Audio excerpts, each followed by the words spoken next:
இன்னும் ஒரு அருமையான மாலை வேளையை, இன்னும் ஒரு அருமையான பஸ்கா பண்டிகை நாளை, பேசாக்கை, பேசோவரை நம்ம எல்லாருக்கும் காண செய்த கிருபைக்காக யாவை தேவனுக்கு கோடான கோடி நன்றி.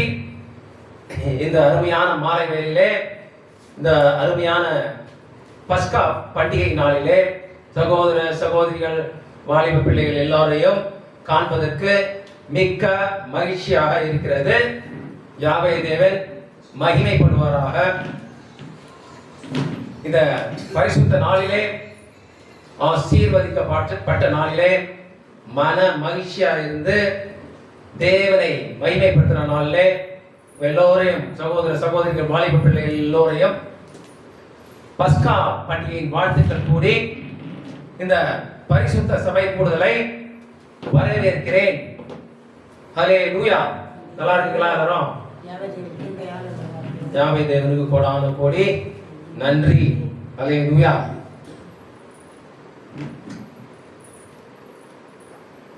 இந்த வருடத்தின் பஸ்கா பண்டிகையை ஆசரிக்கும்படி யாவே தேவன் கட்டளையிட்டதற்கான முழு காரணத்தையும் முழு அர்த்தத்தையும் நாம் இப்பொழுது விரிவாக பார்க்கலாம்.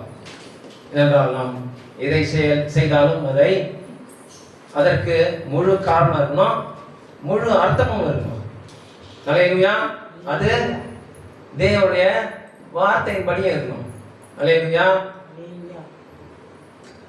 பர மண்டலங்களில் இருக்கிற எங்கள் நல்ல பிதாவே, உம்முடைய நாமம் மகிமைப்படுவதாக, உம்முடைய ராஜ்யம் வருவதாக, உம்முடைய சித்தம் பர மண்டலங்களில் செய்யப்படுவது போல பூமியிலும் செய்யப்படுவதாக.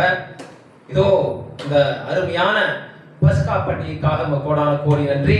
இந்த பஸ்கா பண்டிகையின் வார்த்தைகளை பகிரும்படியாக அடியேனுக்கு ஒரு வாய்ப்பை தந்தமைக்காக கோடான கோடி நன்றி. நான் அல்ல, என் அறிவு அல்ல, என் ஞானம் அல்ல, என் பலன் அல்ல, என்னால் ஒன்றுமே கூடாது, எல்லாமே உம்மால் கூடும். என்னை தரை மட்டுமாக தாழ்த்தி உடைய பாதத்திலே என்னை சமர்ப்பிக்கிறேன்.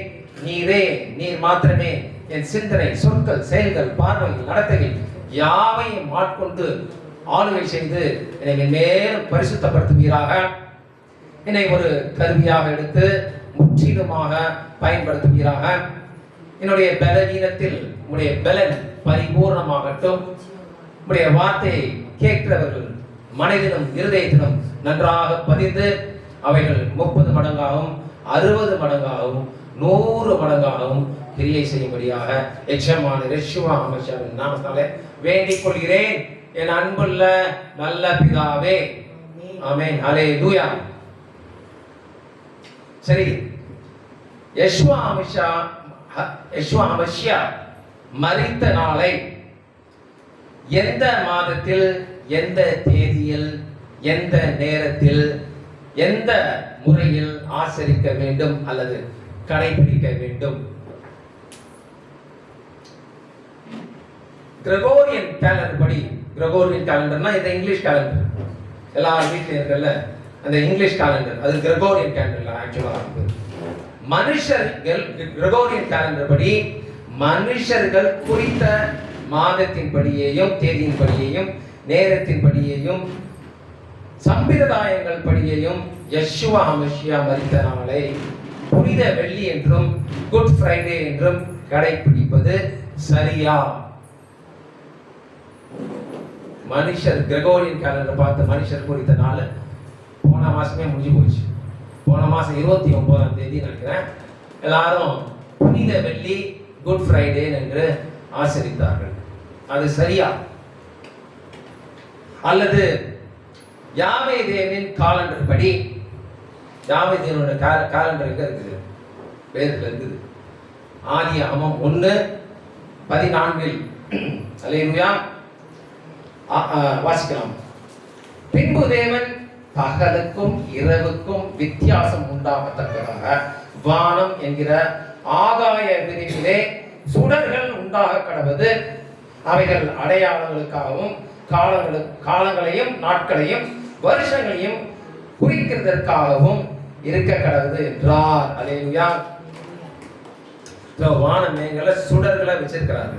பெரிய சுடர் சூரியன் நாட்களுக்காகவும், சிறிய சுடர் சந்திரனை, மாதத்திற்காகவும் நட்சத்திரங்களை, நட்சத்திரம் சுடர் காலங்களுக்காகவும், வெயில் காலம், மழை காலம், அதை அடையாளம்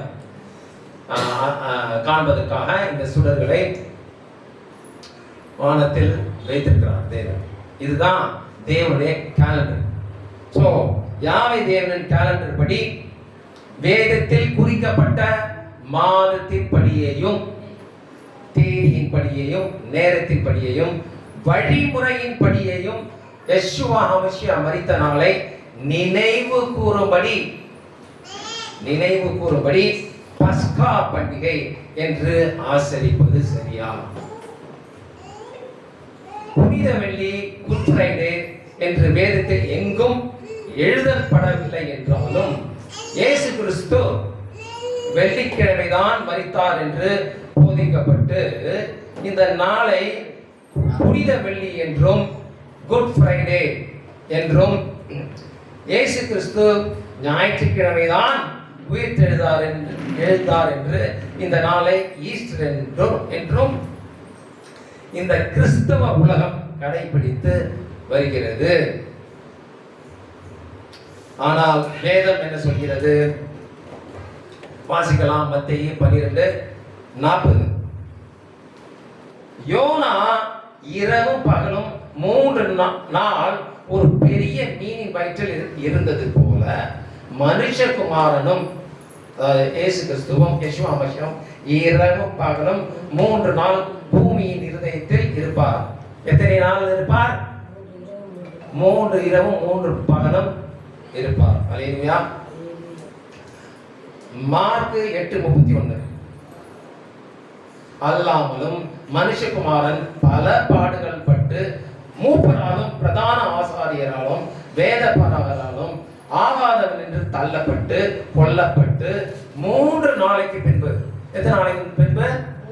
3 நாளைக்கு பின்பு உயிர்த்தெழுந்திருக்க வேண்டியது என்று அவர்களுக்கு போதிக்க தொடங்கினார். அல்லேலூயா. ஆக 3 நாள் 3 நாள் பிறகுதான் யெஷுவா ஹமஷியா உயிர்த்தெழ வேண்டும். அல்லேலூயா. சரி, இயேசு கிறிஸ்து வெள்ளிக்கிழமை சாயங்காலம் மரித்து ஞாயிற்றுக்கிழமை விடியற் காலையில் உயிர்த்தெழுந்தார் என்றால் எப்படி 3 பகல்களும் 3 இரவுகளும் ஆகும்? இந்த கேள்வியை யாராவது கேட்டது உண்டா? அப்படி கேட்டுதான் அவங்க உண்மையை கடைபிடிப்பாங்க. யாரும் கேட்காம எல்லாரும் என்ன செய்யறாங்களோ, மனுஷர்கள் என்ன செய்யறாங்க அப்படியே செய்யலாம். வெள்ளிக்கிழமை சாயங்காலம் முதல் ஞாயிற்றுக்கிழமை விடியற் காலை வரை கணக்கு செய்து பார்த்தால் 1.5 நாள் தான் ஆகிறது. வெள்ளிக்கிழமை சாயங்காலத்திலிருந்து சனிக்கிழமை சாயங்காலம் 1 நாள், சனிக்கிழமை சாயங்காலத்திலிருந்து ஞாயிற்றுக்கிழமை காலையில அரை நாள், 1.5 நாள் தான் ஆகும். ஞாயிற்றுக்கிழமை முழுவதும் கூட்டினால் கூட 2 நாள் தான் ஆகும். ஆனா வேதம் என்ன சொல்றது? 3 நாள் யெஷுவா ஹமஷியா மரித்து 3 நாள் பிறகுதான் அவர் உயிர்த்தெழுவார் என்று நம்ம 2 வருஷங்கள படிச்சோமா இல்லையா? வேதத்தின்படி பார்த்தால் யெஷுவா ஹமஷியா வெள்ளிக்கிழமை மரிக்கவும் இல்லை, ஞாயிற்றுக்கிழமை உயிர்த்தெழவும் இல்லை. வேதத்தின்படி பார்த்தால் இப்படியாக இந்த கிறிஸ்தவ உலகம் யெஷுவா ஹமஷியா மரித்த நாளின் அர்த்தத்தையும் தேவனுடைய திட்டத்தையும் திசை திருப்ப தவறாக போதிக்கப்பட்டு வேதத்தில் சொல்லப்படாத பெயரை கொண்டு புனித வெள்ளி என்றும் குட் ஃப்ரைடே என்றும் தங்களை அறியாமலேயே ஒரு கிழமைக்கு முக்கியத்துவம் கொடுத்து வருகிறார்கள். அவங்களுக்கு கிழமை தான் முக்கியம். வெள்ளிக்கிழமை, குட் ஃப்ரைடே, அது எங்கேயுமே இல்லை வேதத்தில். கிபி 300ஆம் ஆண்டிலிருந்து இந்த கிறிஸ்தவ உலகம் தவறாக போதிக்கப்பட்டு வருகிறது. சுமார் 1724 வருடங்களாக தவறாக போதிக்கப்பட்டு வருகிறது. அதில் ஒரு சிறு கூட்டம் மாத்திரம் இன்று வரை வேதத்தின் சத்தியத்தை கடைபிடித்துக் கொண்டே வருகிறது. இதன் நிமித்தமாக சத்தியம் நிலைத்து கொண்டே வருகிறது. ஒரு சிறு கூட்டம் மாத்திர சத்தியத்தை ஆதியிலிருந்து கடைபிடித்து கொண்டே வருது. அதனால்தான் சத்தியம் நிலைத்து கொண்டே வருகிறது. சத்தியத்துல அநேகர் வந்து கொண்டே இருக்கிறார்கள், நாளுக்கு நாள். அல்லேலூயா. வாசிக்கலாம் எபிரேயர் 5:12-13. காலத்தை பார்த்தால் போதகராய் இருக்க வேண்டிய உங்களுக்கு தேவனுடைய வாக்கியங்களில் மூலம் உபதேசங்களை மறுபடியும் உபதேசிக்க வேண்டியதாய் இருக்கிறது. நீங்கள் பலமான ஆகாரத்தை அல்ல, பாலை உண்ணத்தக்கவர்களானீர்கள். அல்லேலூயா. பால் உண்கிறவன் குழந்தையாய் இருக்கிறபடியினாலே நீதியின் வசனத்தில் பழக்கம் இல்லாதவனாய் இருக்கிறான். அல்லேலூயா. பால் குடிக்கிற குழந்தையாகவே இருந்து மூல உபதேசத்தை, அதாவது முதல் கட்டமான ரட்சிப்பின் உபதேசத்தை மாத்திரம் காலம் காலமாக கேட்டுக்கொண்டிருந்தால் போதுமா? வாசிக்கலாம் எபிரேயர் 5:14.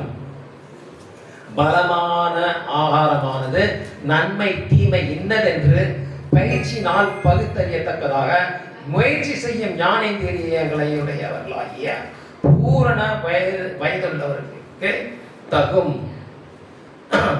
பலமான ஆகாரத்தை சாப்பிட வேண்டாமா? அதாவது நித்திய ஜீவனுக்கு போகிற வழியை கண்டுபிடிக்க வேண்டாமா? நித்திய ஜீவனுக்கு போகிற வழியின் முதல் கட்டத்தை தான் இந்த பஸ்கா பண்டிகையின் நாளிலே பார்க்க போகிறோம். அல்லேலூயா. யெஷுவா மசியா எதற்காக பலியிடப்பட்டார், அதில் தேவனுடைய திட்டம் என்னவென்று அறிந்து கொள்ள நாம் பழைய ஏற்பாட்டு புத்தகத்தில் உள்ள தோரா பகுதியின் யாத்திராம புத்தகத்தை ஆராய்ந்து பார்க்க வேண்டும். இஸ்ரவேலின் மீட்பராக மோசே யாவே தேவனால் பார்வோன் இடத்திற்கு அனுப்பப்பட்டார் என்று யாத்திராமம் சொல்கிறது இல்லையா? பார்வோன் இஸ்ரவேல் ஜனங்களை விடுவிக்க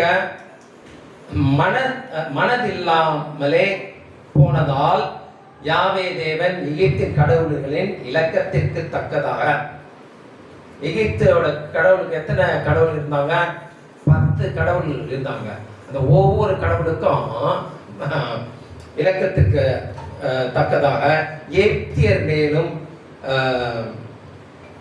பார்வோனின் மேலும் வாதைகளை வரும்படி செய்ய முற்பட்டார். உங்களுடைய கடவுள் 10 கடவுளா? சரி, 10 வாதையை நான் கொடுக்குறேன் அப்படின்னு சொல்லிட்டு முற்பட்டார்.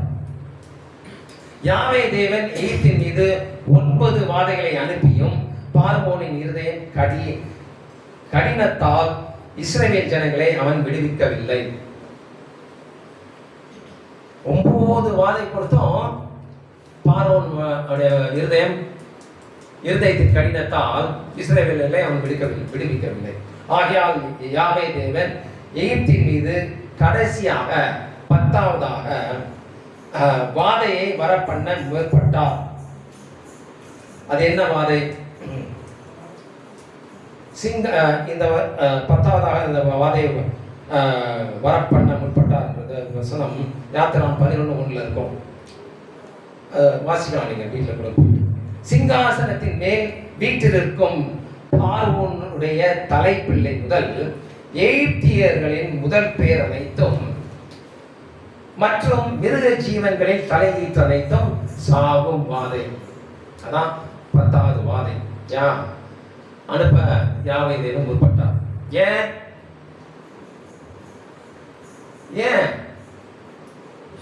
ஏன்னா பார்வோன் இஸ்ரவேலை விடுவிக்கவில்லை. ஓகே, இது இந்த வாதை குறித்து யாத்திராம் 11:5 இருக்கு. இந்த வாதை இஸ்ரவேல் ஜனங்களை ஒன்றும் செய்யாதபடி இஸ்ரவேலா, ஆனா இந்த வாதை இஸ்ரவேலர்களை ஒன்றும் செய்யாது. இஸ்ரவேலருக்கும் எகிப்தியர்களுக்கும் ஒரு வித்தியாசத்தை யாவே தேவன் உண்டு பண்ணினார். இங்கதான் வித்தியாசத்தை உண்டு பண்றது. இஸ்ரவேல் ஜனங்களுக்கும் எகிப்தியருக்கும் வித்தியாசத்தை உண்டு பண்றது. இந்த வசனம் யாத்திராகமம் 11:7. எப்படி என்று பார்க்கலாம், எப்படி வித்தியாசத்தை உண்டு பண்ணினார் என்று நம்ம பார்க்கலாம், வாசிக்கலாம். யாத்திராகமம் 12:1-5 நம்ம நேற்றைய தினத்திலே வாசித்தோம், ஞாபகம் இருக்கா? 10ஆம் நாள் ஒரு ஆட்டுக்குட்டியை தெரிந்து கொள்ள வேண்டும். அது எப்படியாக இருக்க வேண்டும்? அது பழுதற்றதும் ஒரு வயதுள்ளதும் ஆணுமாக இருக்க வேண்டும். அது செம்பரி ஆடுகள் இல்லாது வெள்ளாட்டுகள் இல்லாது இருக்கலாம் என்று நான் பார்த்தோம்ல. அது 1-5 வரைக்கும் பார்த்தோம். இப்ப 6வது பார்க்கலாம். 6வது வசனம் வாசிக்கலாம். அல்லேலூயா. யாத்திராகமம் 12:6. அதை இந்த மாதம், எதை? அந்த பழுதற்ற ஒரு வயதுள்ள ஆட்டுக்குட்டியை இந்த மாதம் 14ஆம் தேதி வரைக்கும் வைத்திருந்து, இன்னைக்கு தான் அந்த 14ஆம் தேதி.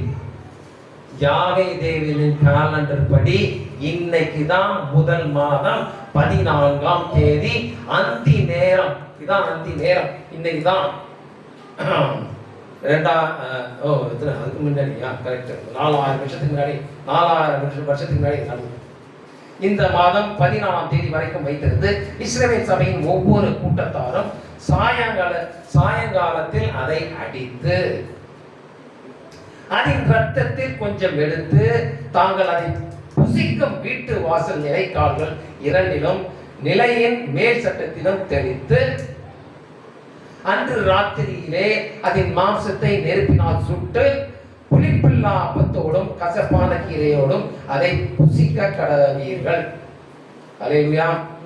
அதிலே ஒன்றையும் விடிய காலம் மட்டும் மீதியாக வைக்காமல், விடிய காலம் மட்டும் அதிலே மீதியா இருக்கிறதை அக்கினியால் சுட்டெரிப்பீர்களாக. அல்லேலூயா. அதை புசிக்க வேண்டிய விதமாவது நீங்கள் உங்கள் அறைகளில் கச்சை கட்டி கொண்டு உங்கள் கால்களில் பாதரட்சை தொடுத்து கொண்டும் உங்கள் கையில் தடி பிடித்துக் கொண்டும் அதை தீவிரமாய் புசிக்க கடவீர்கள். அது கர்த்தருடைய பஸ்கா, கர்த்தருடைய பேசா, பாஸ்ஓவர். அல்லேலூயா. ஏன்னா ஏன் இந்த கச்சை தடியில கையில பிடித்துட்டு இருக்கணும், பாதரட்சைலாம் போட்டுருக்கணும்? ஏன்னா அவசரமா அந்த இடத்தை விட்டு விடுதலை ஆகும், ஓடணும். அல்லேலூயா.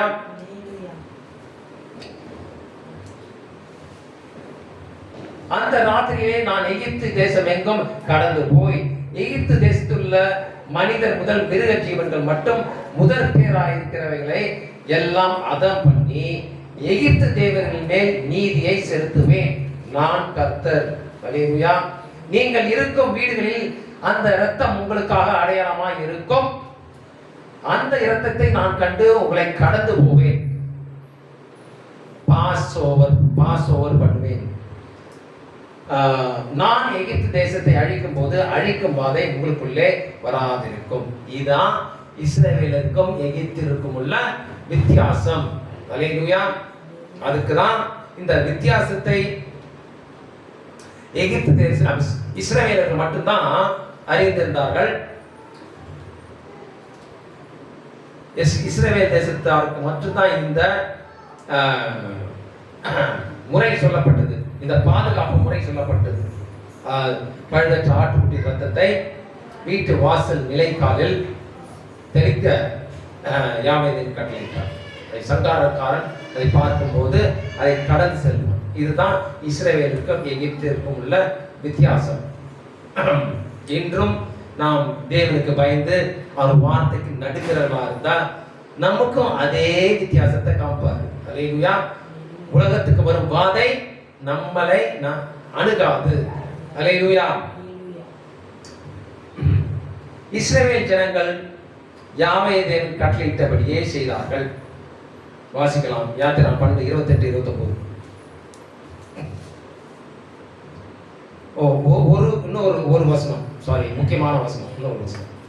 14 வசனம். அந்த நாள் உங்களுக்கு நினைவு கூறுதலான நாளா இருக்கக்கூடாது. எந்த நாள்? இந்த நாள் வருடத்தின் முதல் மாதம் 14 4ஆம் தேதி அந்தி நேரம் அது உங்களுக்கு நினைவு கூறும் நாளாய் இருக்க கடவது. ஏன்? அதை கர்த்தருடைய பண்டிகையாக ஆசரிப்பீர்களாக. இதுதான் பஸ்கா பண்டிகையாக ஆசரிப்பீர்களாக. அல்லேலூயா. அதை உங்கள் தலைமுறை தோறும் நித்திய நியமமாக ஆசரிக்க கடவர்கள். அல்லேலூயா. அதனால்தான் வேதத்தை சொன்னபடியே நாம் இன்று பஸ்கா பண்டிகையை ஆசரிக்க இந்த அந்தி நேரத்திலே கூடி சபையாக கூடியுள்ளோம், பரிசுத்த சபையாக கூடியுள்ளோம். அல்லேலூயா. ஓகே. இஸ்ரவேல் ஜனங்கள் யாவே தேவன் கட்டளையிட்டபடியே செய்தார்கள். வாசிக்கலாம். யாத்திராகமம் 12:28-29. இஸ்ரவேல் புத்திரர் போய் அப்படியே செய்தார்கள். யாவே தேவன் மோசேக்கும் ஆரோனுக்கும் கட்டளையிட்டபடியே செய்தார்கள். அல்லேலூயா. 29. நடு ராத்திரியிலே சிங்காசனத்தின் மேல் வீற்றிருக்கும் பார்வோனுடைய தலைப்பிள்ளைகள் முதல் காவல் கிடங்கில் இருக்கும் சிறைப்பட்டவனின் தலைப்பிள்ளை வரைக்கும் எகிப்து தேசத்தில் இருந்த முதற் பேர் அனைத்தையும் மிருக ஜீவன்களின் தலை ஈற்றை அனைத்தையும் கர்த்தர் யாவே தேவன் அழித்தார். அல்லேலூயா. அப்பொழுது பார்வோனும் அவருடைய சகல ஊழியக்காரரும் எகிப்தியர் யாவரும் ராத்திரியிலே எழுந்தார்கள். மகா கூக்குரல் எகிப்திலே உண்டாயிற்று. சாவில்லாத ஒரு வீடும் இருந்ததில்லை. ராத்திரியிலே அவன் மோசேயையும் ஆரோனையும் அழைப்பித்து, நீங்களும் இஸ்ரவேல் புத்திரரும் எழுந்து என் ஜனங்களை விட்டு புறப்பட்டு போய் நீங்கள் சொன்னபடியே கர்த்தருக்கு ஆராதனை செய்யுங்கள். அல்லேலூயா. நீங்கள் சொன்னபடியே உங்கள் ஆடு மாடுகளும் ஓட்டி கொண்டு போங்கள், என்னையும் ஆசீர்வதிங்கள் என்று பார்வோன் சொன்னான். என்ன அவன் ஆசீர்வதிக்கிறோமா? அல்லேலூயா.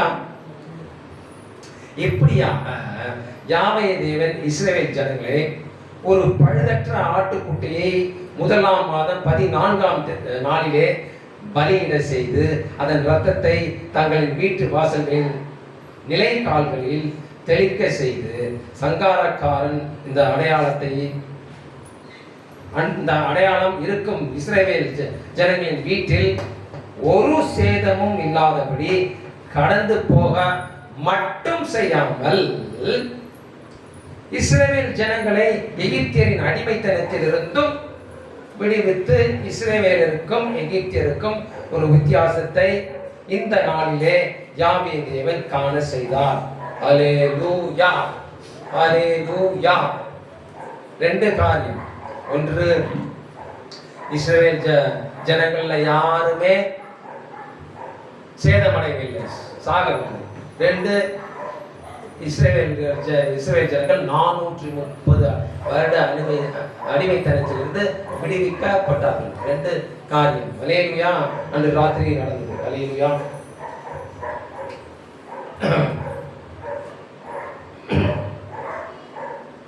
வாசிக்கலாம். யாத்திராகமம் 12:37-39. இஸ்ரவேல் புத்திரர் ராம்சேயை விட்டு கால்நடையாய் பிரயாணம் பண்ணி அடுத்த நாள் பஸ்கா நாளைக்கு எல்லா இஸ்ரவேலர்களும் விடுவிக்கப்பட்டு புறப்பட்டு போறாங்க எகிப்து தேசத்தை விட்டு. இஸ்ரவேல் புத்திரர் ராம்சேயை விட்டு கால்நடையாய் பிரயாணம் பண்ணி சுக்கோத்துக்கு போனார்கள். அவர்கள் பிள்ளைகள் தவிர 6 லட்சம் புருஷர்களாய் இருந்தார்கள். அல்லேலூயா. அவர்களோடே கூட பல ஜாதியான ஜனங்கள் அநேகர் போனதும் அன்றி மிகுதியான ஆடு மாடுகள் முதலான மிருக ஜீவன்கள் போயிற்று. அவங்களோட இஸ்ரவேல் கூட எகிப்தியரும் கிளம்பி போனாங்க. சில எகிப்தியரும் கிளம்பி போனாங்க. அல்லேலூயா. எகிப்திலிருந்து அவர்கள் கொண்டு வந்த பிசைந்த மாவை புளிப்பில்லா அப்பங்களாக சுட்டார்கள். அதுதான் புளிப்பில்லாத அப்பம். இந்த நாள் நம்ம புசிக்கிறோம். அவர்கள் எகிப்தில் தரிக்க கூடாமல் துரத்தி விட்டப்பட்டதினால் அது புலியா இருந்தது. அவர்கள் தங்களுக்கு வழிக்கென்று ஒன்றும் ஆயத்தம் பண்ணவில்லை. அவர்கள் தங்கள் வழிக்கென்று ஒன்றும் ஆயத்தப்படல. இதுதான் யாவே தேவனை உண்மையா நேசிக்கிறவர்களுக்கு இந்த இந்த பாடுன்னு சொல்ல முடியாது. இப்படிதான் வழி நடத்தப்படுவார்கள். வழிக்கென்று ஒன்று முன்னணியே நாளைக்கு வேணும், நான் அடுத்த மாசத்துக்கு வேணும், அடுத்த வருஷத்துக்கு வேணும்னு சொல்லிட்டு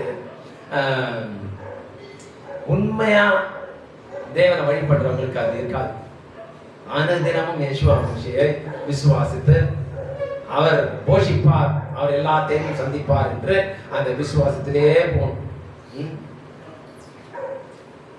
அல்லேலூயா.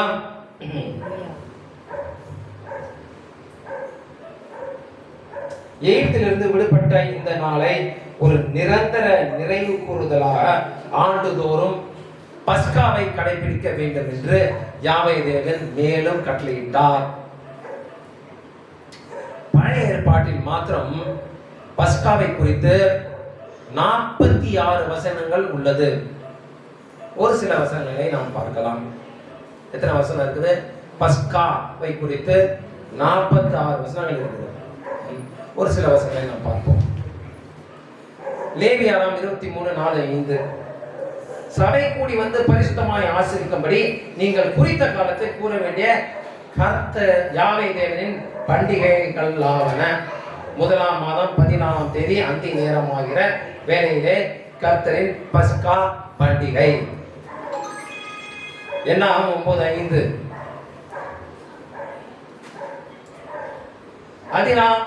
1ஆம் மாதம் 14ஆம் தேதி அந்தி நேரமான வேளையிலே சீனாய் வனாந்திரத்தில் பஸ்காவை ஆசரித்தார்கள். யாவே தேவன் மோசேக்கு கட்டளையிட்ட படியெல்லாம் இஸ்ரவேல் புத்திரர்கள் செய்தார்கள். அல்லேலூயா. உபாகமம் 16:1 அபீப் மாதத்தை கவனித்திருந்து இதான் இந்த யாவே தேவன் கேலண்டர் படி இந்த முதல் மாதத்தை அபீப் மாதம் என்று யூதர்கள் பெயரிட்டார்கள். ஆனா யாவே தேவன் பேர் இல்லை. யாவே தேவன் ஒரு 1ஆம் மாதம் 2ஆம் மாதம் 3ஆம் மாதம் சொல்வார். அவரு பேரெல்லாம் வைக்கல. ஒரு மாதம் பேரெல்லாம் வைக்கல. 1ஆம் மாதம் 2ஆம் மாதம், அதே மாதிரி 1ஆம் மாதம் 2ஆம் மாதம் 3ஆம். ஆனா ஒரே ஒரு நாளுக்கு மட்டும்தான் அவர் பேர் வச்சார். ஷபாத்னு 7ஆம் நாளுக்கு மட்டும்தான் பேர் வச்சார். அல்லேலூயா. அபீப் மாதம். அபீப் என்றால் இது எபிரேய மொழியில பார்லி தெரியுமா? பார்லி கட்டி சொல்லுவாங்கல்ல, பார்லிக்கு பேர் தான் அபீப் மாதம். இந்த மாதம் தான் இந்த பார்லி அறுவடை செய்வாங்க. அதனால இது அபீப் மாதமா வச்சாங்க. அதில் உன் தேவனாகிய யாவேனுடைய பஸ்காவை ஆசரிக்க கடவாய். அபீப் மாதத்திலே ராக்காலத்தில் உன் தேவனாகிய கர்த்தர் உன்னை எகிப்திலிருந்து புறப்பட பண்ணினாரே. அல்லேலூயா. எசேக்கியேல் 45:21 1ஆம் மாதம் 14ஆம் தேதியிலே முதலாம் மாதம் 14ஆம் தேதியிலே புளிப்பில்லாத அப்பம் புசிக்கப்படுகிற 7 நாள் பண்டிகையாகிய பஸ்கா ஆரம்பமாகும். அல்லேலூயா. சரி, யாத்திராமம் 12ஆம் அதிகாரத்தில் ஒரு பழுதற்ற ஆண் ஆட்டுக்குட்டியை பலியிடும்படி யாவே தேவன் கட்டளையிட்டதற்கும் யெஷுவா மசியா சிலுவையில் அறையப்பட்டதற்கும் தொடர்பு இருக்கிறதா? எப்படி இஸ்ரவேலர்களை 430 வருட அடிமைத்தனமான பாவத்திலிருந்து விடுவிக்க ஒரு பழுதற்ற பஸ்கா ஆட்டுக்குட்டியின் ரத்தம் தேவைப்பட்டதோ, இஸ்ரவேலர்கள் 430 வருட அடிமைத்தனத்தை விடுவிக்க என்ன தேவைப்பட்டது?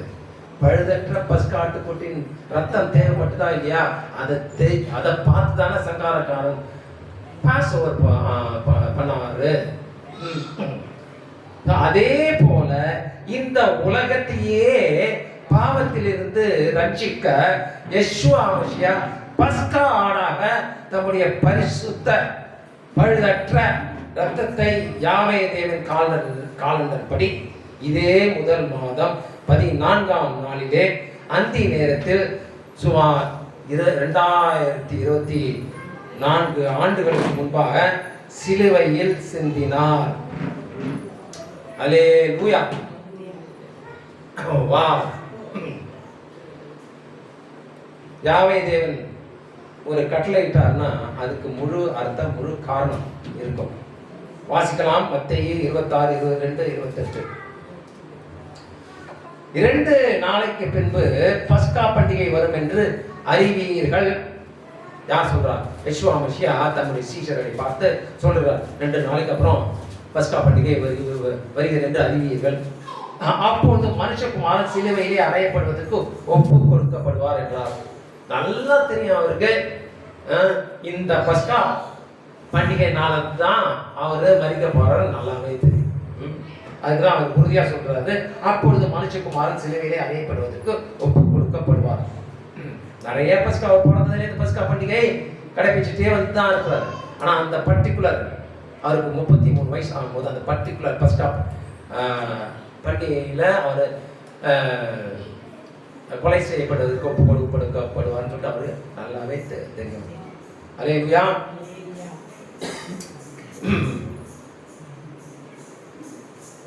28 வாசிக்கலாம்.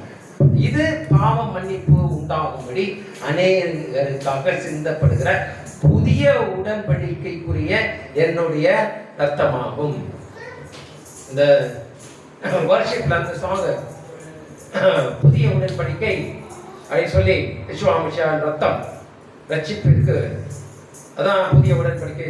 இந்த அதை வர்ஷிப் பண்ண வந்தியா, இதான் சொல்றோம். இது பாவ மன்னிப்பு உண்டாகும்படி அநேகருக்கு சிந்தப்படுகிற புது உடன்படிக்கைக்குரிய என்னுடைய ரத்தமாய் இருக்கிறது. அல்லேலூயா.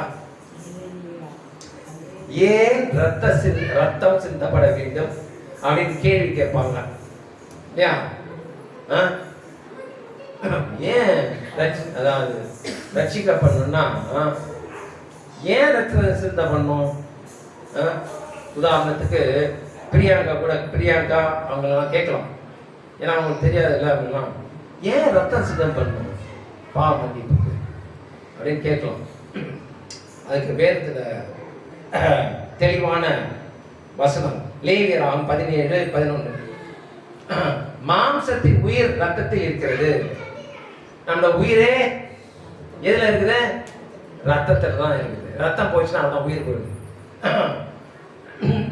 நான் அதை உங்களுக்கு பலிபீடத்தின் மேல் உங்கள் ஆத்துமாக்களுக்காக பாவ நிவர்த்தி செய்யும்படிக்கு கட்டளையிட்டேன். படைத்தவருக்கு தெரியாதா எதுல உயிர் இருக்குது? படைத்தவரே கட்டளையிட்டு இருக்கிறாரு. பாவம் மன்னிப்புக்கென்று பலிபீடத்துல ரத்தம் சிந்தப்பட வேண்டும்.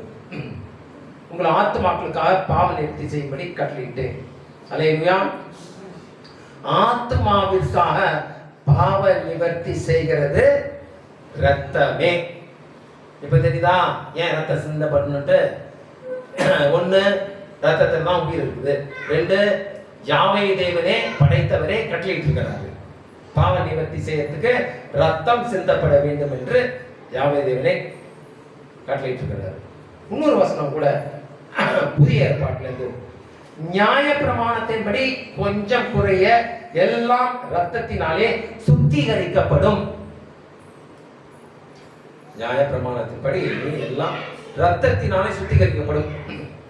ரத்தம் சிந்துதல் இல்லாமல் மன்னிப்பு உண்டாகாது. இப்ப தெரியுதா ஏன் ரத்தம் சிந்தப்பட வேண்டும் என்று? அல்லேலூயா. யாவே தேவன் நம்முடைய பாவங்களின் நிமித்தமும் மீறுதல்கள் நிமித்தமும் நமக்கு சேர வேண்டிய கிடைக்க வேண்டிய தண்டனைகள் அனைத்தும் தம்முடைய ஒரே பேரான குமாரன் யெஷுவா மசியாவின் மேல் சுமத்தி நம்மை எல்லாம் விடுவித்தார், ரட்சித்தார். இதற்கு தான் யெஷுவா மசியா யோவான் ஸ்நானகனால் யோவான் 1:29 இப்படியாக அழைக்கப்பட்டார். அல்லேலூயா. நம்ம யெஷுவா மசியாவின் ரத்தத்தினால் கழுவப்படவில்லை என்றால் நம்ம இந்த உலகத்துல ஒரு நம்பிக்கை இல்லை, ஹோப்பே இல்லாத இந்த உலகத்துல வாழ்றதுக்கு அர்த்தமே இல்லாத ஆடு மாடுகளை போல அப்படியே வாழ்ந்து மறிப்போம். யாவே தேவன் நம்மை படைத்ததற்கான அர்த்தமே தெரியாத அவருடைய திட்டமே தெரியாது, அது பாவத்திலே மறுத்து போயிருப்போம். அல்லேலூயா. இப்ப எவ்வளவு பெரிய ஒரு நம்பிக்கையை, அசைக்க முடியாத நம்பிக்கையை, ஹோப்ப நம்மளுக்கு எல்லாரும் கொடுத்திருக்காரு அவருடைய ரத்தத்தை சிந்தி. அல்லேலூயா. இல்லாட்டி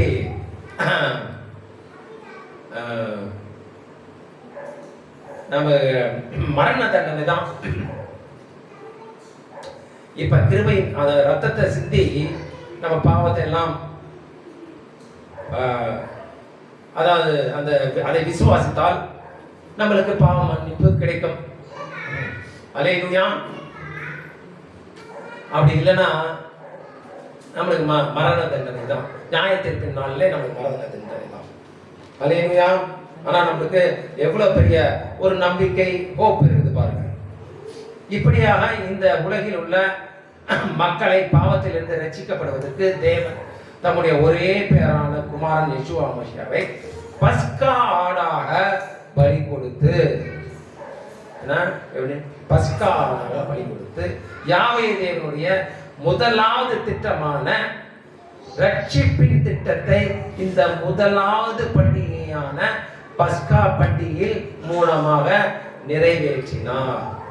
அல்லேலூயா. வாசிக்கலாம் 1 கொரிந்தியர் 5:7. அதுக்கு வசனம் வேணாமா? வாயில சொன்ன வசனம் வேணாம். ஆகையால் நீங்கள் புளிப்பில்லாதவர்களாய் இருக்கும்படியே புதிதாய் பிசைந்த மாவாய் இருக்கும்படிக்கு பழைய புளித்த மாவை புறம்பே கழித்து போடுங்கள். இது என்ன அர்த்தம்னா, நம்ம ரட்சிக்கப்படுவதற்கு முன்பாக பாவத்துல இருந்தோம். ரட்சிக்கப்பட்டவர் பிறகு பாவம் இல்லாதவர்களா நம்ம கடந்து போகலாம். ஏனெனில் நம்முடைய பஸ்காவாகிய கிறிஸ்து நமக்காக பலியிடப்பட்டிருக்கிறாரே. அல்லேலூயா. இதுதான் யெஷுவா மசியாவின் மரித்த நாளை பஸ்கா பண்டிகையாக, பேசாக்காக, பாஸ்ஓவராக இன்றும் ஆசரிப்பதற்கான உண்மையான முழு காரணமும் முழு அர்த்தமும் ஆகும். அல்லேலூயா. ஏன் நம்ம பஸ்கா பண்டிகை ஆசரிக்க வேண்டும் என்ற முழு அர்த்தம், முழு காரணம் இருக்கிறதா இல்லையா? அது எப்ப தெரியும் நம்மளுக்கு? முழு அர்த்தம் முழு காரணம் எப்ப தெரியும் நம்மளுக்கு? யாவே தேவனுடைய கற்பனைப்படி ஆசரிக்கும் போதுதான் நம்மளுக்கு அந்த பஸ்கா பண்டிகையின் முழு அர்த்தம் முழு காரணம் நம்மளுக்கு தெரியும். குட் ஃப்ரைடே, வெள்ளிக்கிழமை, புனித வெள்ளி அப்படின்னு கடைபிடித்தா இயேசு கிறிஸ்து இன்னைக்கு மரித்த நாள் அப்படியே அழுதுகிட்டு அது சோகமா இருக்கிறது தான் தெரியும். மற்றபடி ஒண்ணுமே தெரியாது.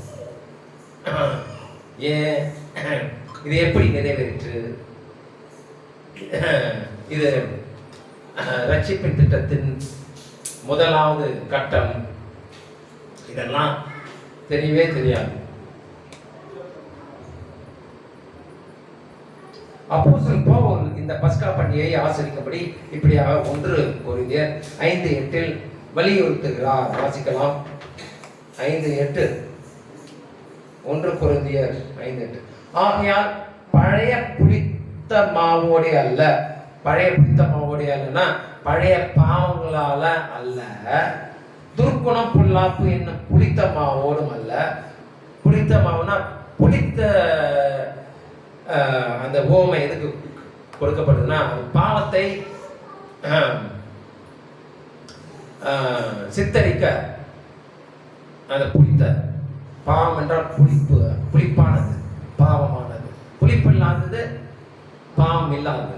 ஆனால் தான் இன்னைக்கு நம்ம புளிப்பில்லா அப்ப பண்டிகையை புசிக்கிறோம். புளிப்ப அதாவது ஆகியார் பழைய புளித்த மாவோடைய அல்ல, துர்குணம் பொல்லாப்பு என்னும் புளித்த மாவோடும் அல்ல. துர்குணம் பொல்லாப்பு இல்லைன்னா இது அது பாவம் தானே. அப்படிப்பட்ட புளித்த மாவோடும் அல்ல, துப்புரவு உண்மை என்னும் புளிப்பில்லாத அப்பத்தோட பண்டிகையை ஆசரிக்க கடவோம். அல்லேலூயா, அல்லேலூயா. ஏனென்றால் நம்முடைய எஜமானர் தம்முடைய பரிசுத்த இரத்தத்தை நமக்காக, நம்முடைய பாவத்திற்காக சிந்தினார். அல்லேலூயா. வாசிக்கிறோம் கொலோசியர் 2:16-17. ஆகையால் போஜனத்தையும் பானத்தையும் குறித்தாவது, பண்டிகை நாளையும் மாத பிறப்பையும் ஓய்வு நாட்களையும் குறித்தாவது ஒருவனும் உங்களை குற்றப்படுத்தாதிருப்பார்களாக. அப்போஸ்தலன் பவுல் என்ன சொல்றாரு? பண்டிகையை புளிப்பு இல்லாதவனாக ஆசிரியுங்கள் என்று சொல்றாரு. அநேகர் பஸ்கான்றாங்க, புளிப்பு இல்லாத பண்றாங்க, முதல் கனின்றாங்க அப்படின்னு யாராவது உங்களை குற்றப்படுத்தாதிருப்பார்களாக அப்படின்னு தெளிவா சொல்றாரு. பவுலே தான் சொல்றாரு. ஒன்று கொலோசியர்ல யாராவது உங்களை பார்த்து பஸ்கா பண்டிகை கடைபிடிக்கிறீங்க, ஷபாத்தை கடைபிடிக்கிறீங்க அப்படின்னு யாரும் குற்றப்படுத்தக்கூடாது. உங்களை ஆயால் போஜனத்தை பானத்தையாவது போஜனத்தையும் பானத்தையும் குறித்தாவது, பண்டிகை நாளையும் மாத பிறப்பையும் ஓய்வு நாட்களையும் குறித்தாவது ஒருவனும் உங்களை குற்றப்படுத்தாதிருப்பார்களாக.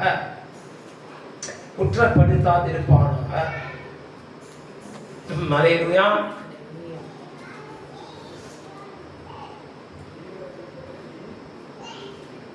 இங்க அப்போஸ்தலன் பவுல் பண்டிகையிலே ஆசிரியர்னு சொல்லிட்டு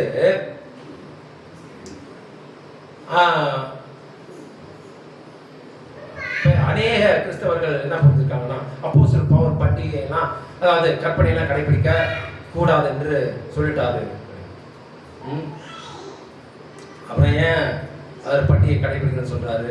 அப்புறம் ஏன் இந்த வசனத்தை சொல்றாரு? யாரும் பண்டிகை கொடுத்தாவது, ஷபாத்தை கொடுத்தாவது, மாத பிறப்பதை குறித்தாவது கடைபிடிக்கிறவர்களை பார்த்து நீங்கள் குற்றப்படுத்தாதிருங்கள் என்று ஏன் சொல்லணும்? அல்லேலூயா.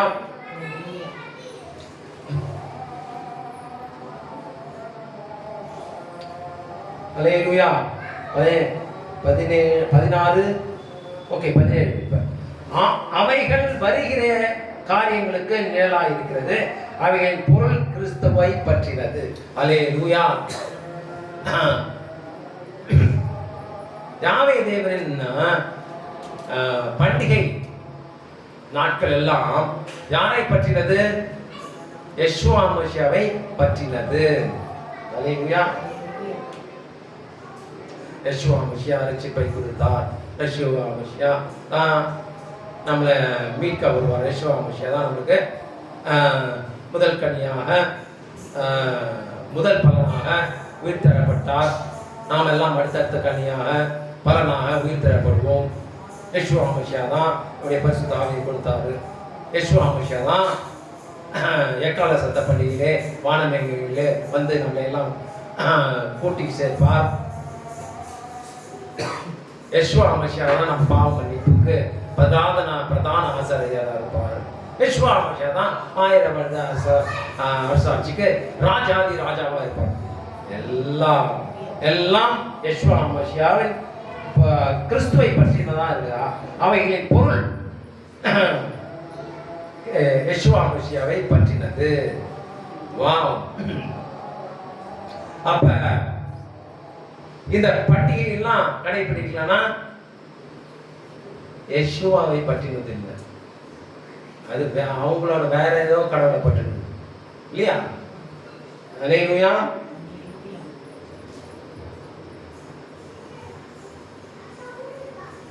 யெஷுவா மசியாவும் அவருடைய சீஷர்களும் பஸ்கா பண்டிகையை ஆசரித்தார்களா?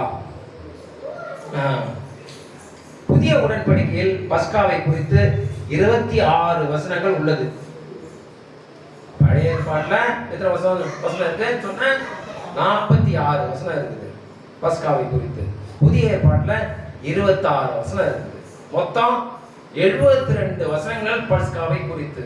ஆனா ஒரே ஒரு வசனம் கூட புனித வெள்ளி என்றோ குட் ஃப்ரைடே என்றோ ஒரே ஒரு வசனம் கூட ஆதியாகமத்திலிருந்து வெளிப்படுத்தின விசேஷம் வரைக்கும் ஒரே ஒரு வசனம் கூட இல்லை.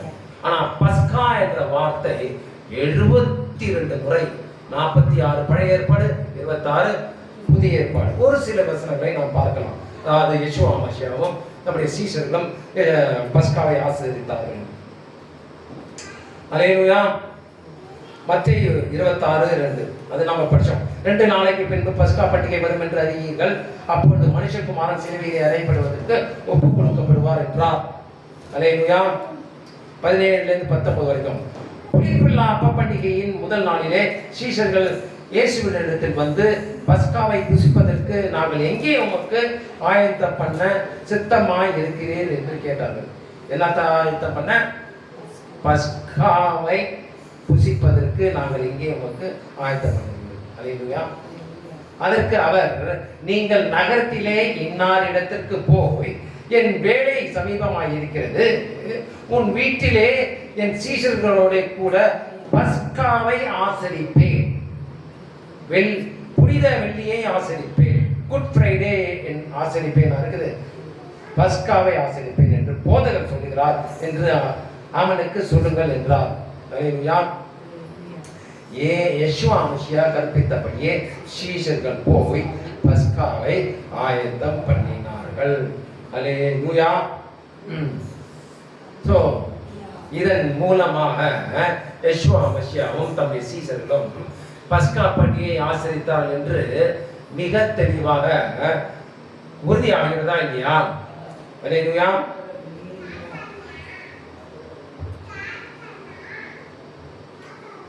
சரி, பஸ்கா பண்டிகையை யெஷுவா மசியாவும் அவருடைய சீஷர்களும் எப்போதெல்லாம் கடைபிடித்தார்கள்? இது ஒரு முக்கியமான எப்போதெல்லாம் கடைபிடிச்சாங்க? வாரத்திற்கு ஒரு முறையா? ஒரு சில சபையில், கத்தோலிக்க சபை வாரத்துக்கு ஒரு முறை அந்த பந்தியை எடுக்கும். அப்போ அவங்க சாப்பிடுவாங்க. அவன் அந்த ஃபாதர் யார் சொல்லுவாங்க, அந்த ஃபாதர் அவர் மாத்திரம் அந்த கப்பில் இருந்து திராட்சை ரசத்தை கொடுப்பாரு. வாரத்துக்கு ஒரு முறை. மாதத்திற்கு 4 முறையா இந்த பந்தி? வருடத்துக்கு 48 முறையா அல்லது வருடத்துக்கு ஒரு முறையா? வேதம் என்ன சொல்கிறது? லூக்கா 22:19. பின்பு அவர் அப்பத்தை எடுத்து ஸ்தோத்திரம் பண்ணி அதை பிட்டு அவருக்கு கொடுத்து, இது உங்களுக்காக கொடுக்கப்படுகிற என்னுடைய சரீரமாய் இருக்கிறது, என்னை நினைவு கூறும்படி இதை செய்யுங்கள் என்றார். இதை நினைவு கூறும்படி இதை செய்யுங்கள் என்றார். யாத்திராகமம் 12:14. அந்த நாள் உங்களுக்கு நினைவு